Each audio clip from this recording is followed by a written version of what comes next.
आप लोगों को मेरी स्क्रीन नज़र आ रही होगी।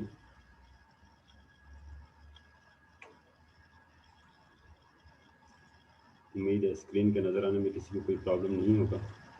अगर आप लोगों को स्क्रीन के नज़र आने में कोई इशू हो तो काइंडली डिस्कनेक्ट हो करके दोबारा से कनेक्ट हो जाएं, ताकि स्क्रीन के नज़र आने में किसी बंदे को कोई प्रॉब्लम ना हो।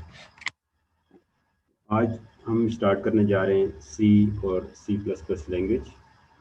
सबसे पहले तो ये बात समझ लें कि कंप्यूटर हमारी ज़बान, जिस तरह हम उर्दू बोलते हैं, पश्तो बोलते हैं, इंग्लिश बोलते हैं या कोई दूसरी ज़बान बोलते हैं, तो कंप्यूटर ये ज़बान नहीं समझता।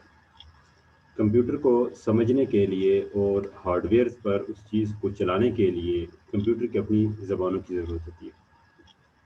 अब कंप्यूटर की जो ज़बानें हैं हमारे पास, ये मुख्तलिफ़ अक़साम की हैं। कुछ ऐसी हैं कि जो डायरेक्टली मशीन से रिलेटेड या हार्डवेयर से रिलेटेड हैं। कुछ ऐसी हैं कि जो सॉफ्टवेयर से रिलेटेड है या अपर हैंड पर हम उनको रख देते हैं।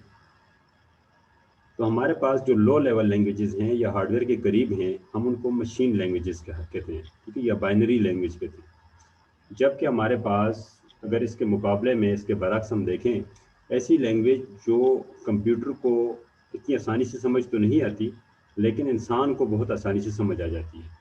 तो ऐसी लैंग्वेज जो हम इस्तेमाल करते हैं, इस तरह की लैंग्वेज को हम लोग हाई लेवल लैंग्वेज कहते हैं। अब हमारे पास हाई लेवल लैंग्वेज जो है, कंप्यूटर इसको डायरेक्टली अगर नहीं समझता, तो हम क्या करें ताकि ये कंप्यूटर को समझ आ जाए। तो इस काम के लिए हमें कुछ सॉफ्टवेयर की ज़रूरत पड़ती है। वो सॉफ्टवेयर्स हमारे पास हमारी लिखे हुए कोड को मशीन के कोड में ट्रांसलेट कर देते हैं, तर्जुमा कर देते हैं उसको, जो कंप्यूटर को आसानी से समझ आ जाता है। तो इस तरह के सॉफ्टवेयर जो है हमारे पास, उन्हीं सॉफ्टवेयर में से एक सॉफ्टवेयर हमारे पास डेव C++ है। यहाँ पर आपको मेरी स्क्रीन पर एक सॉफ्टवेयर ओपन हुआ नज़र आता है। तो अगर आप देख लें, ये ओपन सोर्स सॉफ्टवेयर है, इंटरनेट से आपको आसानी से मिल जाता है। तकरीबन 50 MB इसका सॉफ्टवेयर का साइज़ है। आप इसको आसानी से इस्तेमाल कर सकते हैं, ठीक है। ये आपको मेरी स्क्रीन पर बिल्कुल अगर आप देख लें, ये आपको नज़र आ रहा है, ठीक है, डेव C++, ठीक है। 50 MB इसका सॉफ्टवेयर का साइज़ है, कंप्यूटर पर इजीली इंस्टॉल हो जाता है। विंडोज 7, विंडो 8, विंडो XP तमाम विंडोज़ पर इसके इंस्टॉलेशन में भी कोई मसला आपको बिल्कुल भी नहीं है। तो इसको हम आसानी से इस्तेमाल कर सकते हैं, ठीक है। इस सॉफ्टवेयर को इंस्टॉल करने के बाद इंस्टॉलेशन भी इसकी बिल्कुल आसान है। 3 दफ़ा नेक्स्ट नेक्स्ट नेक्स्ट किया, फिनिश कर दिया, बस इंस्टॉलेशन हो जाती है। इसके बाद हम यहाँ पर जाते हैं, फाइल में जाते हैं, न्यू फाइल में जाते हैं, ठीक है। हमारे पास यहाँ पर ऑप्शंस मौजूद हैं, ठीक है। तो यहाँ पर मैं एक न्यू फाइल क्रिएट करता हूँ, ठीक है। अगर आप देख लें यहाँ पर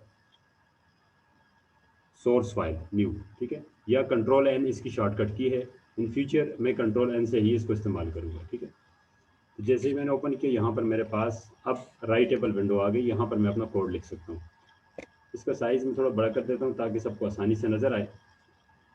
अब यहाँ पर हम कोड लिखना स्टार्ट करेंगे।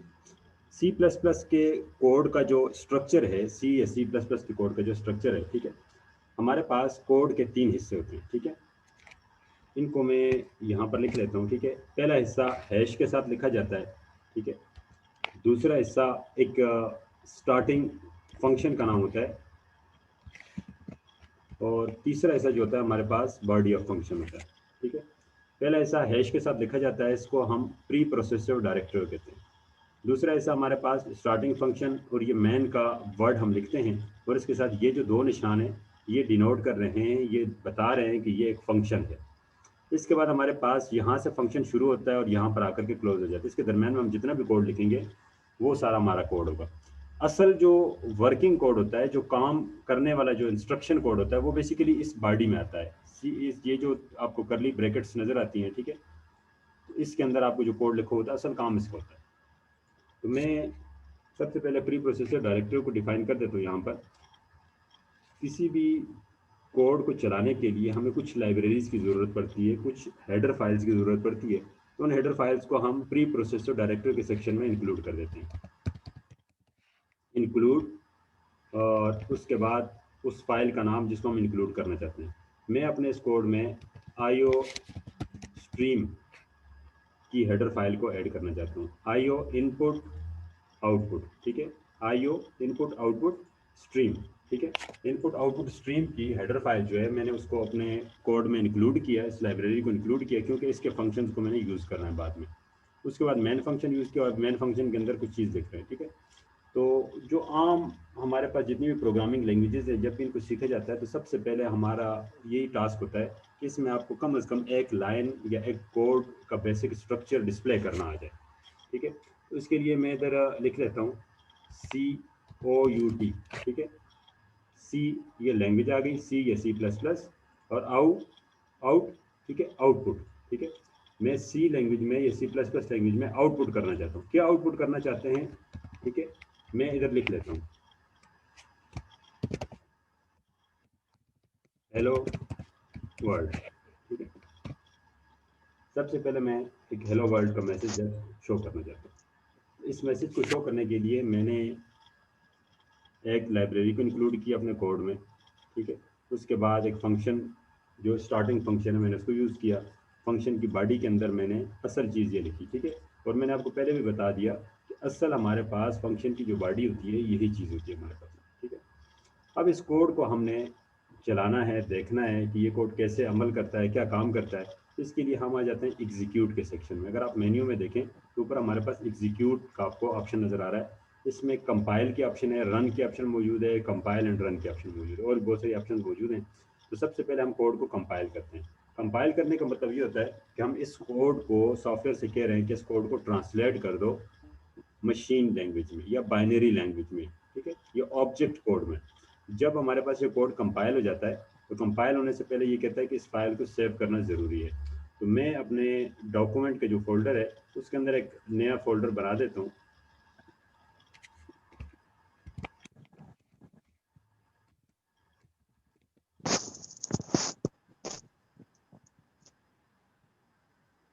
C++ के नाम से मैंने एक फोल्डर बना दिया। आपकी मर्जी, आप किसी और नाम से बना सकते हैं, मुझे याद रहेगा। अब इसके अंदर चूँकि आज हमारी पहली क्लास है तो मैं इसको 01 लिख लेता हूँ। ठीक है, और सेव कर देता हूँ। जैसे ये फाइल सेव होगी, सेव होने के बाद इसको हमारे पास जो हमारा कंपाइलर है, जो सॉफ्टवेयर है, वो इसको ट्रांसलेट करेगा। ठीक है, इसको ट्रांसलेट करेगा। और अगर इसमें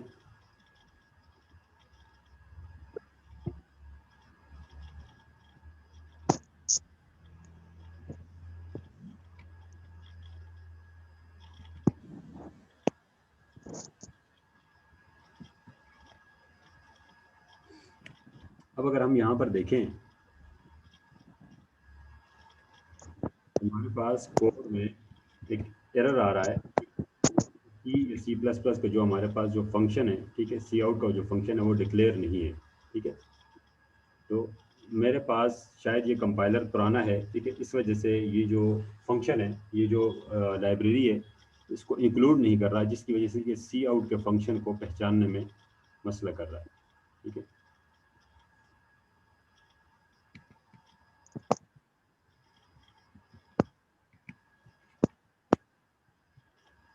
सी out was not declared in this scope. अच्छा, ठीक है। तो प्रॉब्लम ये कर रहा है कि हमारे पास चूंकि ये सी आउट एक स्टैंडर्ड लाइब्रेरी का फंक्शन है, इसके साथ हमने स्टैंडर्ड का कीवर्ड यूज़ करना है, std। ठीक है। अब मैं दोबारा से इस कोड को कंपाइल कर रहा हूँ। ठीक है, एग्जीक्यूट के सेक्शन में जा करके कंपाइल कर रहा हूँ।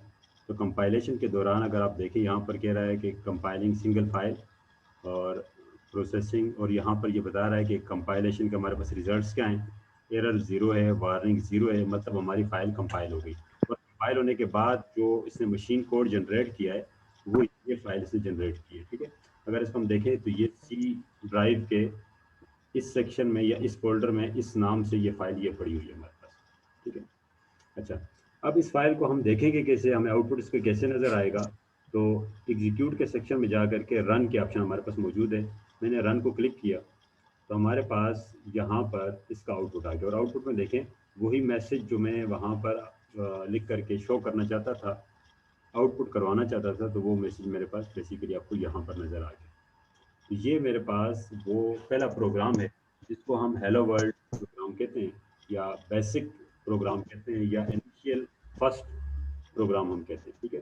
अगर आप इस मैसेज की बजाय और मैसेज डिस्प्ले करना चाहते हैं, ठीक है, फॉर एग्जांपल कहते हैं C++ क्लास, ठीक है।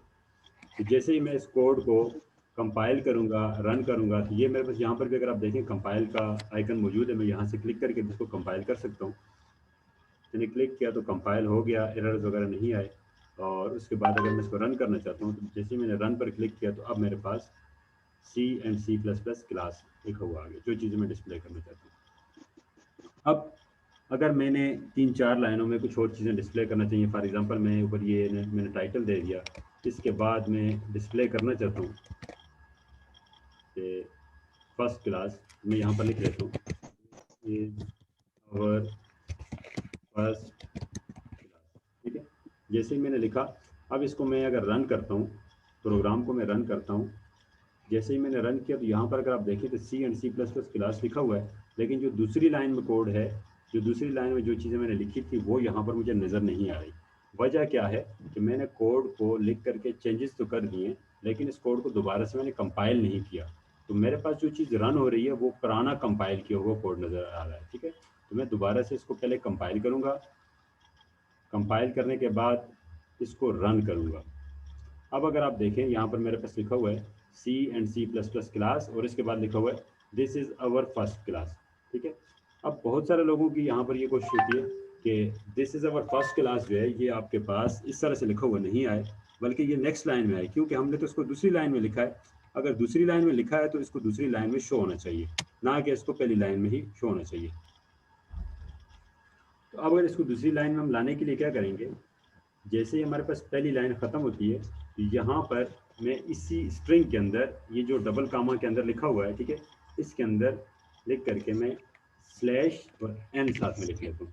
स्लैश एन का मतलब होता है न्यू लाइन। जैसे ही ये ख़त्म हो उसके बाद न्यू लाइन शुरू हो जाए। न्यू लाइन शुरू होने का मतलब ये कि नेक्स्ट टेक्स्ट आपके पास आएगा कि न्यू लाइन पर आपके पास प्ले होगा। दोबारा से मैं इसको कंपाइल कर देता हूँ और रन कर देता हूँ, ठीक है।